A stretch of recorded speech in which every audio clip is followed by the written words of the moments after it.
The F-35 is the most expensive fighter program in history, with a lifetime cost estimated at more than $1.7 trillion across development, production, and decades of operation. It carries sensor fusion no other fighter in the world can match. Stitching, radar, infrared, and electronic warfare data into one picture a single pilot can act on. Its radar signature is small enough to make it nearly invisible to most search radars. On paper, it is the aircraft that controls the sky before the enemy even knows it is there. But in the Pacific, the F-35 has a problem that has nothing to do with stealth, sensors, or missiles. It has to do with fuel. The internal fuel tanks on an F-35A give it a combat radius of roughly 600 nautical miles. That number sounds generous, until you put it on a map of the Pacific Theater, where the distance from Guam to the Taiwan Strait runs close to 1,500 nautical miles one way. Stealth can hide a fighter from radar. It cannot stretch its fuel tanks. To reach a fight in the Western Pacific and make it home, the most advanced fighter in the U.S. arsenal has to depend on something that is the opposite of stealthy, a refueling tanker. And that dependency is where the equation starts to break. Welcome back to Navy Decoded. Here is what the geometry of the Pacific actually does to America's stealth fleet. There is no real argument that the F-35 is a weak aircraft. The program's sensor fusion lets a single pilot track and prioritize threats that would take multiple aircraft and multiple radar operators in older fighters. Its radar cross-section is small enough that, against most legacy air defense systems, it is functionally a ghost on the screen. The 600 nautical mile internal combat radius is not a weakness either. Compared to aircraft like the F-16, which depends even more heavily on external fuel tanks and tanker support, the F-35's internal range is actually a step forward. This is not a story about a flawed fighter.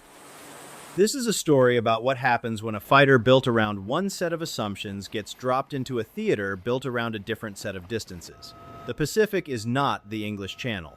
It is not even the Persian Gulf. Over Europe or the Middle East, a fighter based a few hundred miles from the front line rarely needs more than one tanker pass, if it needs one at all. The Pacific erases that assumption entirely.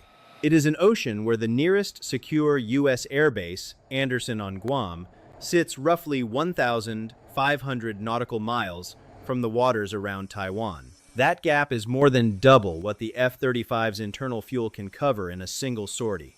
Stealth controls what the enemy can see. It does not control how far an aircraft can fly before it needs more gas. And in the Pacific, that second number, the one nobody puts in the recruiting commercial, is the one that decides whether the jet shows up to the fight at all. The F-35 was designed to carry its fuel internally, specifically to protect its stealth profile. Hanging external tanks under the wings would add weight and radar reflections, undercutting the very advantage the airframe is built around. So the aircraft trades extra fuel for a smaller radar signature. That trade works perfectly over a contested coastline a few hundred miles from base. It works very differently over an ocean. Let us do the math. An F-35A flying from Guam toward the Taiwan Strait covers roughly 1,500 nautical miles one way. Its internal fuel gives it a combat radius of about 600 nautical miles. Subtract 600 from 1,500, and the aircraft is still more than 800 nautical miles short of the target before it has even started maneuvering, let alone fighting. A full round trip, with time on station to actually do something useful once it arrives, pushes total distance toward 3,000 nautical miles. Divide that by a 600 nautical mile radius, and the result is 3 to 4 separate aerial refuelings for a single jet on a single mission. That is not an emergency procedure.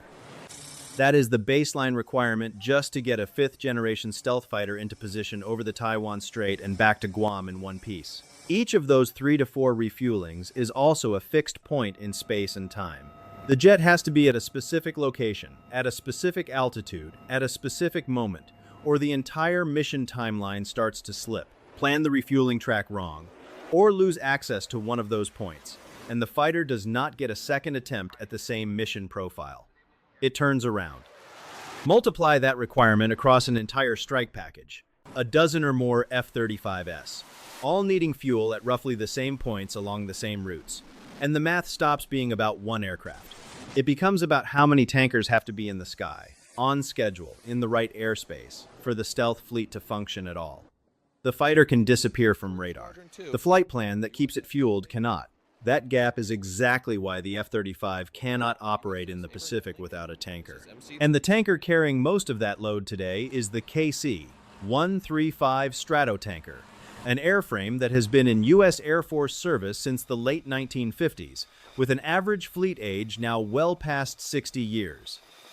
The KC-135 does its job well. It can pass fuel to multiple aircraft in a single pass through a rigid boom extended from the rear of the aircraft, with a boom operator guiding the connection while the fighter holds formation just below and behind the tanker's tail. That process has kept American air power extended for 6 decades. But the KC-135 was never designed to be hidden. What it is? A large 4-engine aircraft built on a 1950s airliner frame. Why it matters. It can carry enough fuel to refuel multiple fighters in one orbit, which is exactly what a strike package needs. Where it breaks, that same size makes it one of the most radar-reflective aircraft in the formation, broadcasting its position long before any F-35 nearby would ever be detected. Every minute an F-35 spends connected to that boom is a minute it is flying a fixed, predictable track at a fixed altitude, exactly the profile that makes an aircraft easiest to find. The stealth fighter's biggest exposure in the entire mission may not be over the target. It may be at the tanker. Picture the radar geometry the way an adversary sees it. The F-35 itself may be nearly invisible, but trailing behind it, holding a predictable racetrack pattern at a predictable altitude, is a tanker the size of a commercial airliner, radiating across the spectrum the entire time it orbits.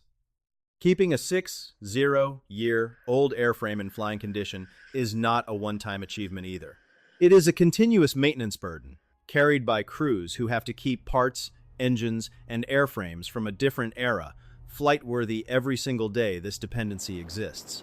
The hidden cost of the tanker gap is not just geography. It is the sustainment load required just to keep that gap covered. The stealth fighter does not fly alone. It flies attached to a fuel line, and at the other end of that fuel line is the one aircraft in the formation that has no way to hide. The jet can be a ghost. The supply chain keeping that ghost airborne cannot. This is not a hidden vulnerability. It is close to the core idea behind what defense analysts call anti-access, area denial strategy. Instead of trying to match the United States fighter for fighter, build a layer of long-range weapons designed to keep American support assets, tankers, supply ships, and command aircraft far enough back that the frontline fighters they enable can no longer reach the fight on time. Militaries that study U.S. air power have openly discussed a doctrine built around exactly this gap. Instead of trying to find and shoot down a stealth fighter, target the tanker that fighter depends on. By open-source estimates, modern long-range air-to-air missiles fielded by potential adversaries in the Pacific could threaten a tanker from well outside the range at which fighters can adequately defend it. The exact threat radius is debated and depends heavily on the specific missile and engagement conditions. What is not debated is the underlying logic. A tanker does not need to be destroyed to break the equation. It only needs to be pushed back.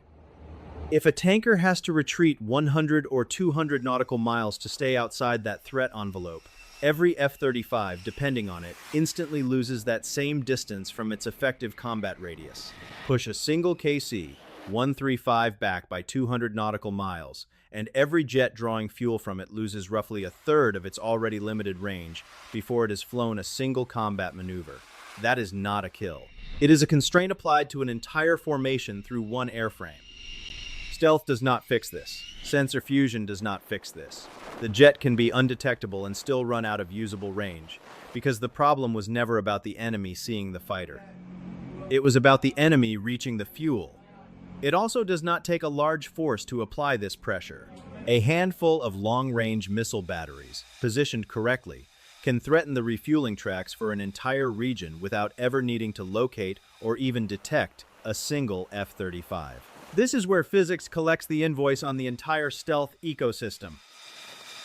An adversary does not need an air force capable of beating the F-35 inches a dogfight. It only needs missiles with enough reach to keep one unstealthy airplane far enough away, for long enough, that an entire squadron of fifth-generation fighters effectively grounds itself. The cost side of this equation is just as lopsided as the geometry. A single long-range missile, even an expensive one, costs a small fraction of what a flight of F-35S represents in the air at the same time. 4 to 6 F-35S, the rough number that might depend on one tanker during a single refueling cycle, represent a combined price tag pushing toward $500 million. An adversary does not need to spend that much, or anywhere close to it, to neutralize that value. It needs to spend enough to make one tanker crew turn around. That is the cost exchange ratio that matters here. Not missile against missile, but missile against the supply line for an entire formation of the most expensive fighters ever built. And unlike a missile, an F-35 grounded by a fuel shortfall is not a quick replacement. A new airframe does not roll off the production line on a timeline that matches a single mission cycle. How strong is a stealth fleet if the most vulnerable part of the equation is not the fighter, but the tanker that keeps it in the fight? The newer KC-46 Pegasus tanker exists to eventually share this load, but right now the bulk of Pacific refueling capacity still rests on an airframe older than most of the crews flying it. That is not a temporary gap. It is the operating reality the F-35 has flown with for years, and will keep flying with for years more. This is the same vulnerability that shows up across modern air power. The further you push the fight from your own bases, the more your most advanced capability depends on your least defended one. The F-35 does not lose the engagement because of a flaw in its own design. It loses reach because the support aircraft behind it was never built to survive in contested airspace, and was never expected to need to. None of this means the F-35 is a failure, or that stealth does not work. Stealth does exactly what it was built to do: make the fighter harder to find and harder to target. The problem is that stealth was never the entire system. It was one component inside an ecosystem that also includes fuel, tankers, basing, and distance, and that ecosystem was never made invisible. The reversal here is simple. Defeating a stealth fighter in the Pacific does not require beating its sensors or matching its radar cross-section. It requires recognizing that the fighter's reach is borrowed, not owned, borrowed from a tanker that cannot hide, and a base that cannot move close enough on its own. Solving this is not about building a stealthier tanker or pretending the KC-135 is something it is not. It is about geometry: more dispersed basing, shorter refueling tracks, and tankers that do not have to sit in one predictable orbit for as long to keep the formation fed. The U.S. Air Force's own push toward dispersing aircraft across smaller, harder-to-target airfields, often described as agile combat employment, exists precisely because concentrating the entire fight around one or two large bases like Guam makes the supply chain easier to predict and easier to pressure. Every fifth-generation fighter the U.S. Air Force fields carries the same hidden dependency the moment it operates more than a few hundred miles from a runway. The further the Pacific theater pushes that distance, the more the stealth fleet's actual combat power gets decided less by the jet and more by the airplane nobody designed to be invisible. The next generation of American air power can keep getting harder to see. Until the logistics tether gets shorter or harder to threaten, that invisibility only protects the part of the equation that was never the actual constraint. None of this requires a single missile to actually strike American hardware. It only requires the threat of reach being real enough that a tanker has to fly further back, slower, or less often than the mission needs. Deterrence in the Pacific was always supposed to rest on the idea that America's most advanced fighter could get anywhere it needed to be. The geometry of this ocean puts a quiet asterisk on that assumption. The question the Pacific keeps asking the F-35 program is not whether the fighter is good enough. It almost certainly is. The question is whether the supply chain behind it can survive the same theater the fighter was built to dominate. Amateurs worship firepower. Engineers build geometry. If you want more cold audits of the systems behind America's air power, welcome aboard. Follow the mission here on Navy Decoded.